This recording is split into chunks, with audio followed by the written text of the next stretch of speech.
Ako znamo da srce pri normalnom radu treba da snabde periferne organe i mišiće dovoljnom količinom krvi u svim situacijama tokom života, znači i u stanju mirovanja, ali i u stanju povećanih napora, onda je potpuno jasno da kod aritmije ovaj sklad nedostaje i dolazi do neadekvatnog iskrenjivanja ciljnih organa, a naročito mišića.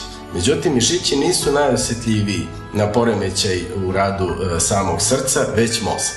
Mozak je vrlo jedan osetljiv organ koji u relativno kratkom vremenu, koji se meri sekundama, može da primeti nedovoljnu opskrbljenost kiseonikom. Ukoliko se pauze u radu srca ili nedovoljan priliv krvi u mozak javi unutar nekih 10-15 minuti, najčešće osjećamo neke omaglice, vrtoglavice ili nesvestice. Međutim, ako to traje duže i potraje duže od 1 minuta, najčešće dolazi do gubitka svesti, što onda deluje vrlo dramatično.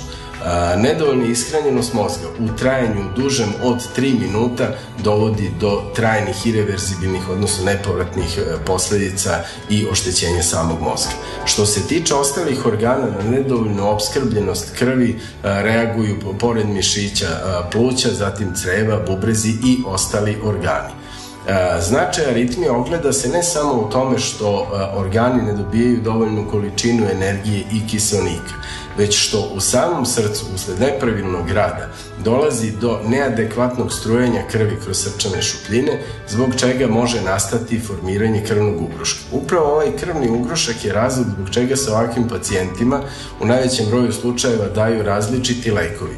Najčešće se daju preparati acetilsalicilne kiseline, čiji je zadatak da spreče slebljivanje krvnih pločica i da se na taj način započne formiranje krvnog ugruška. Pomenuću samo aspirin, andol ili midol. Takođe se daju i preparati iz grupe klopidogrela, poznati Plavix ili Zilt, a takođe se daju i preparati na bazi antikoagulantne terapije. Ovi lekovi se daju pored pacijenata koji imaju veštačke zaliske, najčešće pacijentima koji imaju nepravilan rad srca, odnosno apsolutnu aritmiju, i njihov zadatak je upravo da spreči stvaranje krvnog ugruška.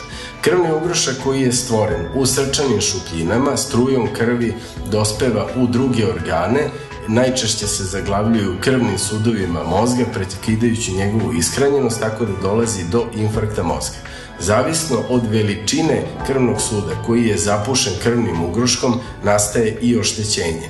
Pored mozga, krvni ugrušak može da zapuši koronarne krvne sudove, ali takođe može nošen krvnom strujom da ode i na periferiju i da napravi i zapušenje nekih drugih magistralnih krvnih sudova, nogu, bubrega, creva i tako dalje.